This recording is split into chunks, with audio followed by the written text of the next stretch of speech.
The most obvious is, of course, your driving activity, right? If you have some tickets or a past accident or claim and they don't, then yeah, your premium is probably going to be higher than theirs. So the next major factor that I like to talk about is geography, right? Where you live makes actually a big difference in your car insurance rates. So the next one would be your age. If you're 25 and your friend's 35, you're not going to have the same car insurance rate, right? Because, it keeps getting better once you turn 21 or so, but you don't hit kind of your peak best insurance rates probably till you're about 35 or so with most insurance companies. And that goes all the way up until you turn 70, and then it starts to kind of go back the other way. And in Washington State, insurance companies are allowed to use your credit history as a factor in how much they're going to charge you for car insurance. And it differs by each company as to how big a factor that plays,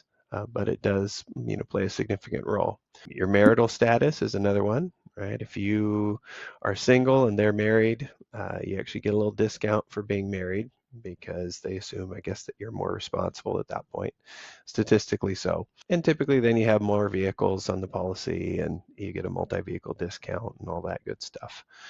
So speaking of discounts, right, that's another big factor. Do you have your home or renter's insurance bundled with your car insurance? Are you getting safe driving discounts?